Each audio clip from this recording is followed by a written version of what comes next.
claro, os críticos do zapatismo que vão dizer, bom, o Otílio Montaño fez o texto sozinho, os camponeses não tiveram nada a ver com isso. Eu não acredito nisso, tampouco o John Womack, que é o autor desse livro sobre o Zapata, que eu indiquei para a segunda parte da aula de hoje, que é um texto clássico, Zapata e a Revolução Mexicana. E a discussão que nós faremos na segunda parte era, afinal de contas, sobre o que queriam esses camponeses do centro-sul do México, em torno de um documento que foi lançado por Zapata. Primeiro oralmente, ele percorre alguns pueblos vizinhos e o documento é lido em voz alta para outros caciques, para outros alcaldes indígenas, que eram os prefeitos que existiam nos pueblos, né? Os pueblos tinham autonomia política, a essa altura do campeonato já não mais oficialmente, porque a questão toda dos pueblos indígenas havia sido transformada pela reforma liberal no México, mas de toda forma, esses alcaldes ainda gozavam de uma autoridade importante em princípios do século XX, já que os pueblos não deixaram de aparecer em virtude da reforma liberal, né? A reforma liberal fragiliza essa tradição toda, mas ela não faz com que os pueblos desapareçam de uma vez por todas do território mexicano. Então, esses alcaldes escutam a leitura do texto, vão se reconhecendo nele e proclamando a sua lealdade ao plano de Ayala, e, ao mesmo tempo, uma cópia desse texto é enviada para a cidade do México. Um primeiro jornal aceita publicar o conteúdo do plano de Ayala. As tiragens desse jornal rapidamente se esgotam e, a partir daí, o plano de Ayala tem uma repercussão muito acelerada, porque ele vai sendo reproduzido por jornais de outras partes do México. Então, é muito interessante como esse plano se insere, por um lado, em uma tradição da relação oral e dos rituais políticos próprios dos chefes indígenas do centro-sul do México, ainda em um contexto de comunidades camponesas que, embora ameaçadas pela reforma liberal, pelo porfiriato, continuavam resistindo, bem ou mal. E, por outro lado, esse plano de Ayala tem um apelo na sua linguagem política que extrapola esse universo camponês. E ele vai, então, sendo reproduzido pela imprensa e o seu impacto é também muito profundo, muito imediato. Qual era a essência do plano de Ayala? A essência do plano de Ayala era de estabelecer que Francisco Madero havia traído a causa dos camponeses que o apoiaram no finalzinho de 1910, que as principais demandas desses camponeses não haviam sido atendidas e de que, por isso, esses camponeses continuariam lutando pelas suas demandas, continuariam lutando pelo seu projeto, agora não mais contra Porfírio Dias, e sim contra Francisco Madero. Então, essa reviravolta do plano de Ayala constitui um dos principais sinais de que a Revolução Mexicana não se encerraria com a chegada de Madero à presidência da República no final do ano de 1911.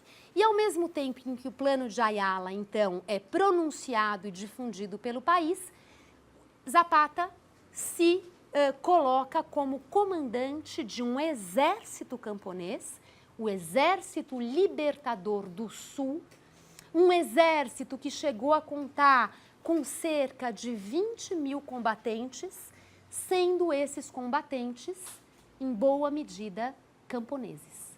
Camponeses que precisavam fazer a guerra e plantar a terra.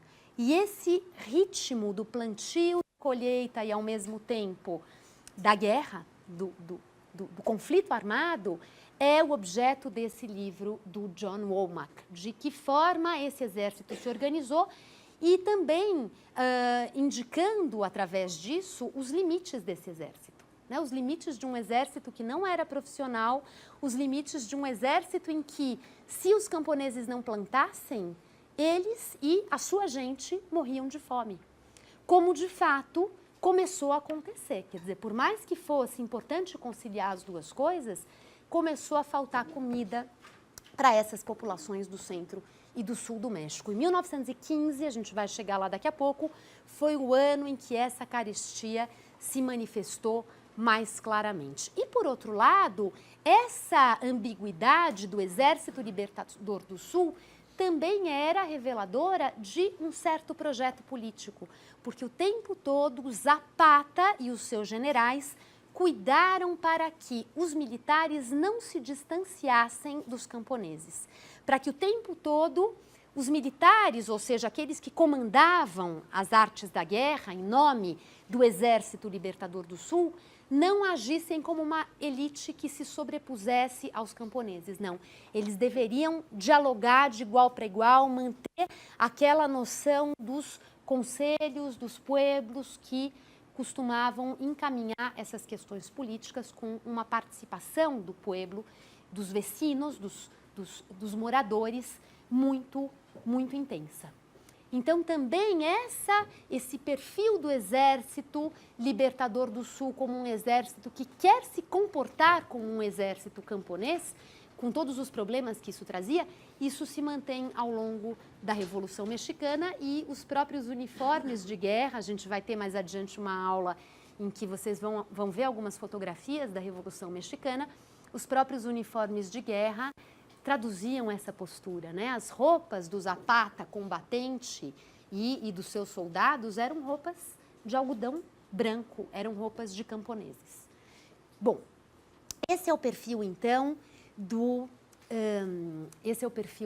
desse Exército Libertador do Sul que vai ganhando força, ganhando fôlego em toda a região centro e sul do México e levando consigo a chama de aspirações que eram genuinamente próprias dessas populações rurais e camponesas, ou seja, falavam em nome de um velho México, do México dos pueblos, do México rural.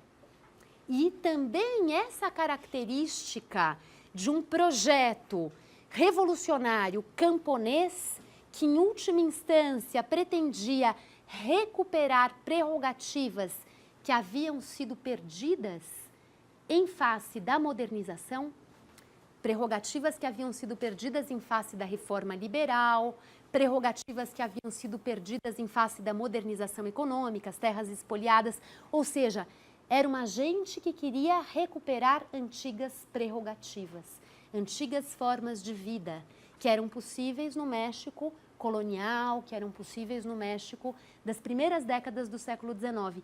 Isso também está na raiz de um virulento debate na historiografia a respeito de qual é o caráter, de qual é o alcance de uma revolução camponesa.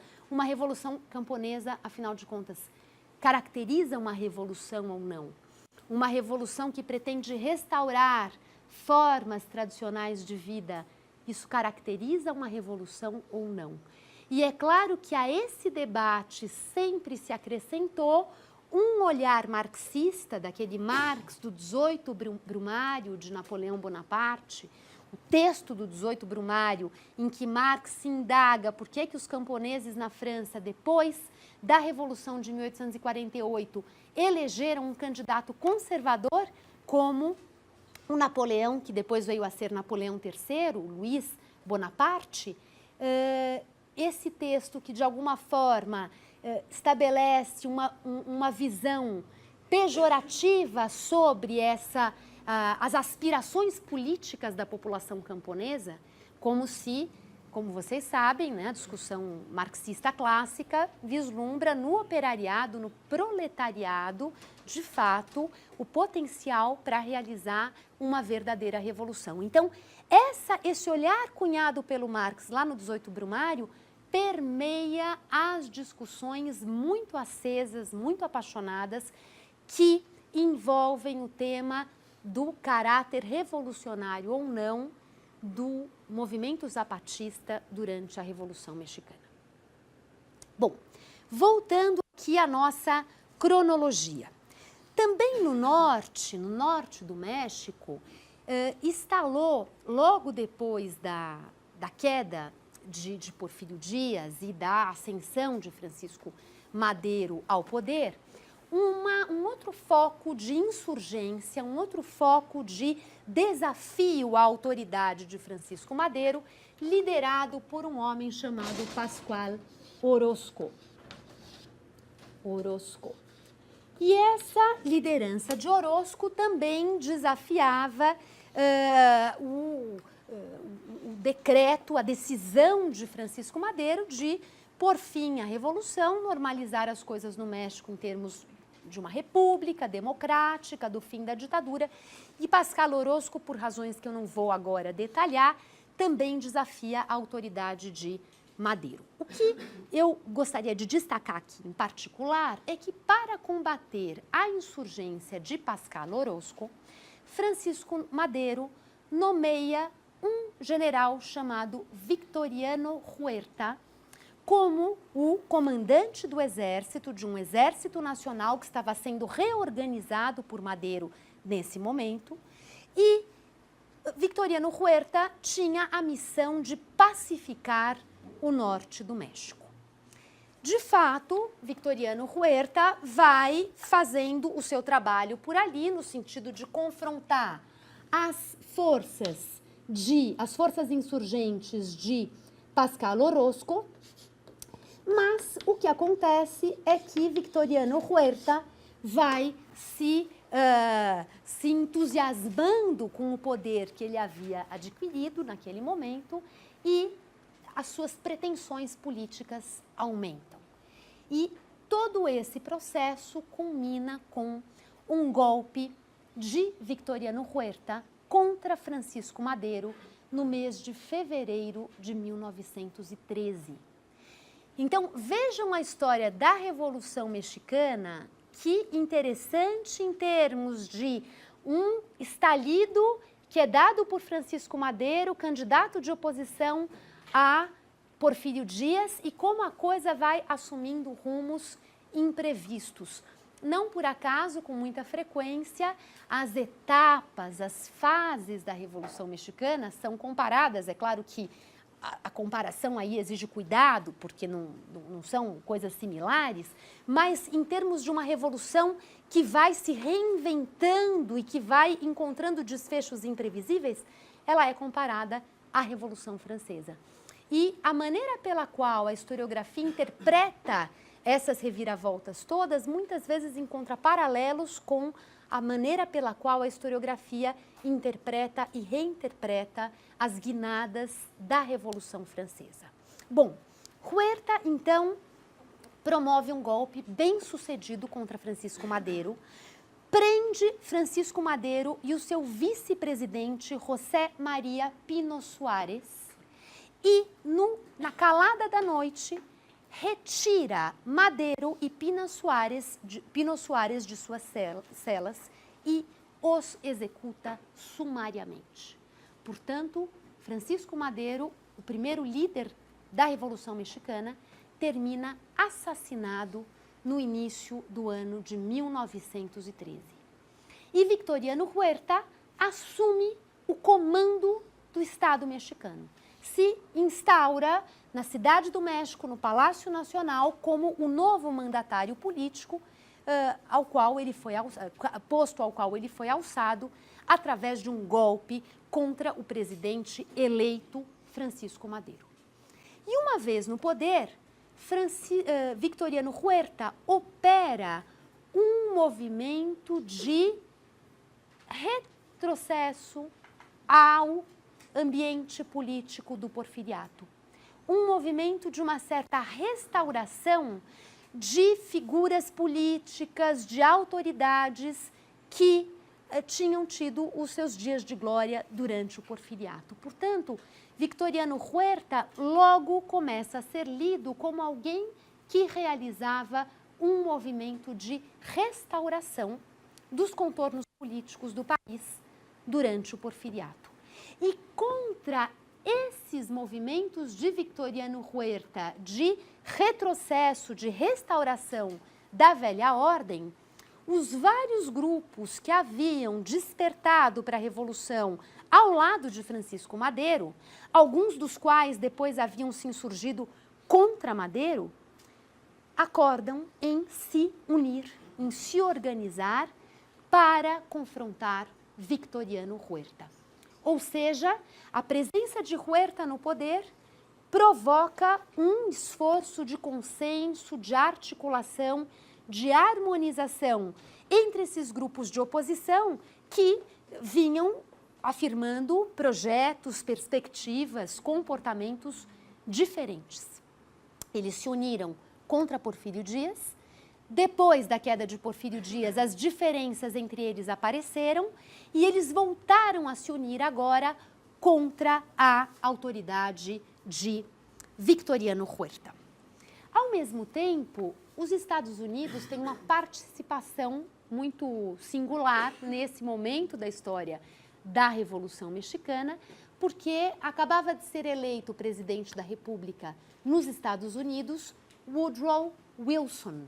E Wilson, vocês o conhecem por conta da Primeira Guerra Mundial e de todas as suas posturas durante a Primeira Guerra Mundial, que são muito marcantes.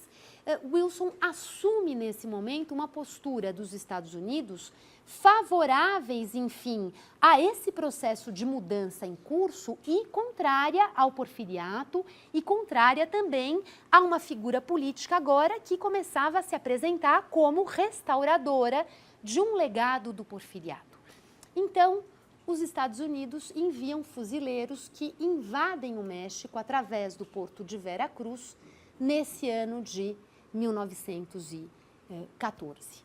E a questão, também não vou me aprofundar aqui, também esse é um tema de discussões, de interpretações, de trabalhos historiográficos muito interessantes, mas passando muito rapidamente pelo assunto, o fato é que, a despeito do motivo alegado para essa intervenção ser também o de confrontar a autoridade ilegítima de Victoriano Huerta, o fato dos Estados Unidos intervirem no México nesse momento causa críticas e o desagravo generalizado. Ou seja, mesmo aqueles que lutavam contrariamente a Victoriano Huerta não apoiam a intervenção norte-americana. Claro, um assunto delicadíssimo, não apenas em vista da história pregressa desse México do século XIX, da guerra contra os Estados Unidos na década de 1840, mas também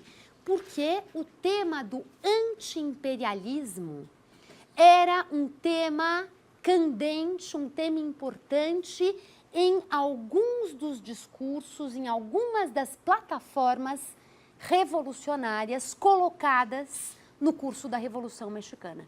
Claro, o porfiriato foi sendo muito associado a um favorecimento dos interesses imperialistas no México. O porfiriato foi sendo percebido como um regime que favorecia uma ação realmente desenfreada dos interesses imperialistas e particularmente norte-americanos no México. E essa dimensão de um país vizinho, ameaçador, truculento, que fazia dinheiro às custas da pobreza dos mexicanos, né? Até relendo esse livrinho do Friedrich Katz, aqui que eu indiquei para vocês na aula de hoje. O Friedrich Katz era um historiador alemão, falecido há poucos anos, um grande especialista em questões agrárias do México. E o Friedrich Katz nos lembra aqui o papel da família Guggenheim, ou seja, a família responsável hoje por esse extraordinário Museu de Arte Moderna em Nova York, porque se formou uma fundação voltada às artes e à cultura que é muito ativa nos Estados Unidos, mas a fortuna dos Guggenheim deve muito a essa presença do capital norte-americano no México durante o porfiriato. Os Guggenheim eram muito presentes no meio da siderurgia, da fundição de ferro e usaram essa produção para fornecer os trilhos de trem para a expansão da ferrovia no México. Então, o crescimento da ferrovia está muito ligado à siderurgia e muito ligado a essa presença dos Guggenheim no país. Então, isso tudo para lembrá-los do seguinte, que o tema do anti-imperialismo, desse ressentimento com o espaço que o porfiriato concedeu aos interesses norte-americanos, isso também emergiu durante a Revolução Mexicana e a entrada dos fuzileiros em Veracruz foi algo considerado francamente inadmissível por muitos dos grupos envolvidos nesse processo da Revolução Mexicana. O tema do anti-imperialismo, a gente vai voltar a ele depois, porque também essa intervenção norte-americana ajudou a acirrar os ânimos em relação aos Estados Unidos e, após o fim da Revolução, as medidas do México frente aos Estados Unidos foram bastante drásticas, no sentido de dar um chega para lá, e as relações diplomáticas entre México e Estados Unidos ficaram duramente abaladas, ou seja, a Revolução, de fato, confrontou esse tema do imperialismo no seu desfecho.